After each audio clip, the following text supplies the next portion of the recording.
বিসমিল্লাহির রহমানির রহিম। আসসালামু আলাইকুম। আসমা কিচেনে আরও একবার আপনাদের সবাইকে জানাই স্বাগত। আশা করি আপনারা সবাই খুব ভালো আছেন। আলহামদুলিল্লাহ, আমিও খুব ভালো আছি। আমি আজকে আপনাদের স্বাস্থ্যসম্মত উপায়ে তরমুজের পুডিং তৈরির রেসিপি দেখাবো। আশা করি আমার রেসিপিটা আপনারা প্রথম থেকে শেষ পর্যন্ত দেখবেন। আমার এমন নতুন নতুন রেসিপি পেতে আমার চ্যানেলটিকে সাবস্ক্রাইব করবেন এবং লাইক, কমেন্ট, শেয়ার করবেন।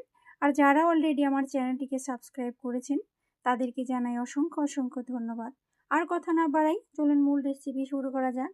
আমি নিয়েছি একটা তরমুজ। তরমুজটা অনেক বড় ছিল। আপনাদের দেখানোর সুবিধার্থে আমি কেটে নিয়েছি। দেখুন, এবার আমি টুকরো করে কেটে নিব। দেখুন, আমি টুকরো করে কেটে নিয়েছি। আমি ব্লেন্ড করব। টুকরো করে কেটে নিলে ব্লেন্ড করতে সুবিধা হয়। এবার আমি একটা ব্লেন্ডার জারে নিয়ে নিব। তরমুজের টুকরোগুলো এবার দিয়ে দিলাম।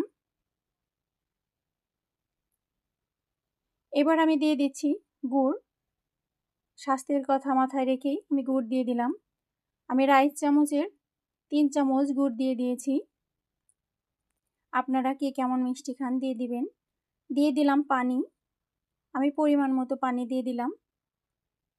এবার আমি ঢাকনাটা লাগিয়ে ব্লেন্ড করে নেব। আমার ব্লেন্ড করা হয়ে গেছে। এবার আমি একটা বাটিতে একটা স্ট্রেনার নিয়েছি। আমি ছেঁকে নেব।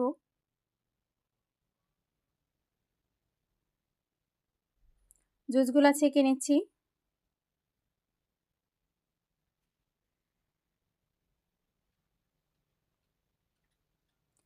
আমি এবার একটা চামচের সাহায্যে একটু নেড়ে নেব,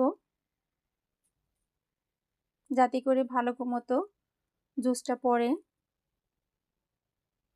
আমি আবারও জুসগুলা ঢেলে দিলাম। এবার আমি সবটুকু এভাবে ছেঁকে নেব।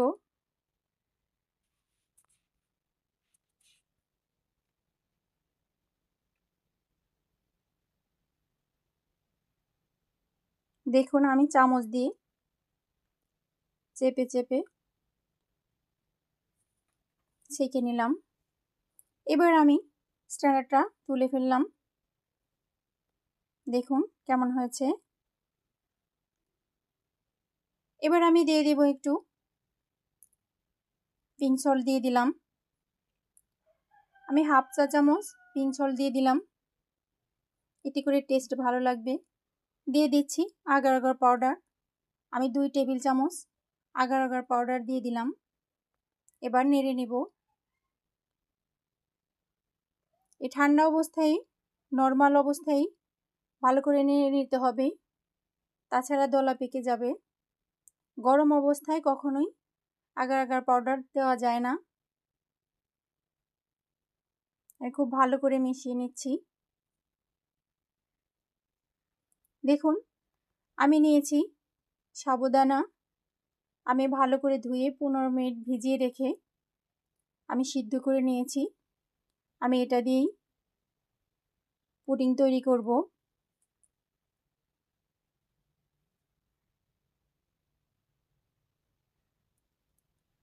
আমি নিয়েছি হাফ কাপ দুধ। আমি দুধ দিয়ে তৈরি করব। এবার নিয়ে নিলাম তরমুজের জুস। আমি জ্বালিয়ে নিব ভালো করে।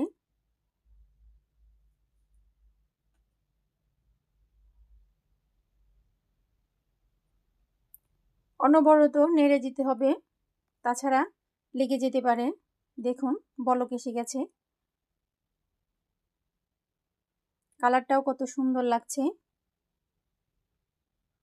আমি খুব একটা জ্বালাবো না, তাহলে তরমুজের ফ্লেভারটা নষ্ট হয়ে যাবে।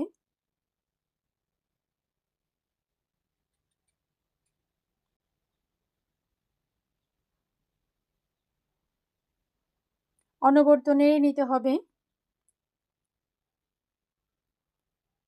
এই পর্যায়ে আমি দিয়ে দিব সাবুদানা।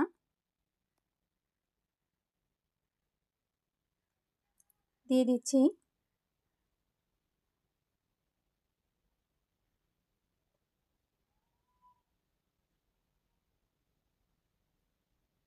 এবার আমি ভালো করে মিশিয়ে নেব। আমি চুলাটা বন্ধ করে দিয়েছি। এবার খুব ভালো করে মিশিয়ে নিতে হবে।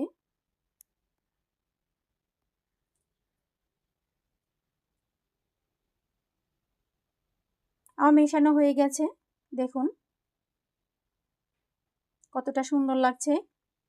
এই অবস্থায় গরম গরম অবস্থায় ঢেলে নিতে হবে, তাছাড়া জমাট বেঁধে যাবে।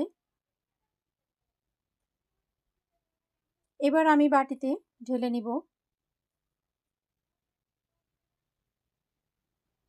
দেখুন আমি ঢেলে নিচ্ছি। আমি 2টা বাটি এভাবে ঢেলে নিব, আর হাফ কাপ দুধ দিয়ে আর একটা বাটি আমি তৈরি করে নেব।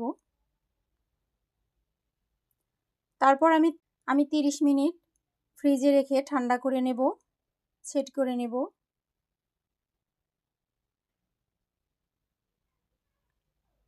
দেখুন হয়ে গেছে। দেখুন 30 মিনিট পর আমি ফিরে এসেছি। কতটা সুন্দর হয়েছে। একটা চাকুর সাহায্যে আমি ছাড়িয়ে নিচ্ছি।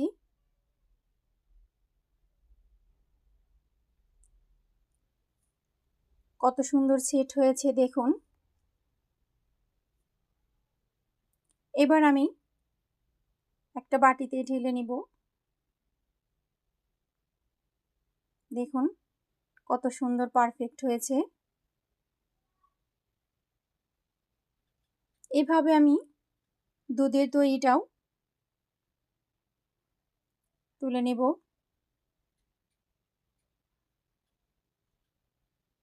দেখুন কত সুন্দর লাগছে।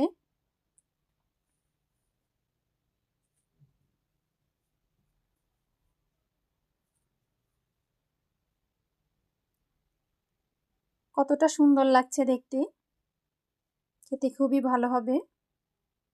এবার আমি কেটে নিচ্ছি।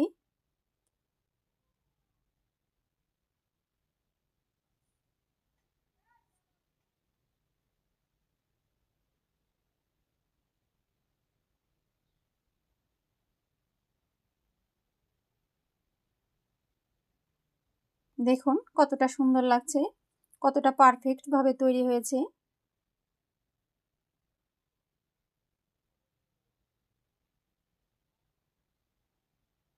এবার আমি ডেকোরেশনের জন্য সাজিয়ে নেব। দেখুন দেখতে মাশাআল্লাহ কতটা সুন্দর লাগছে, খেতেও খুব ভালো লাগবে। এভাবে আপনারা বাসায় তৈরি করে খাবেন, আর আমাকে কমেন্ট করে জানাবেন খেতে কেমন হয়েছে।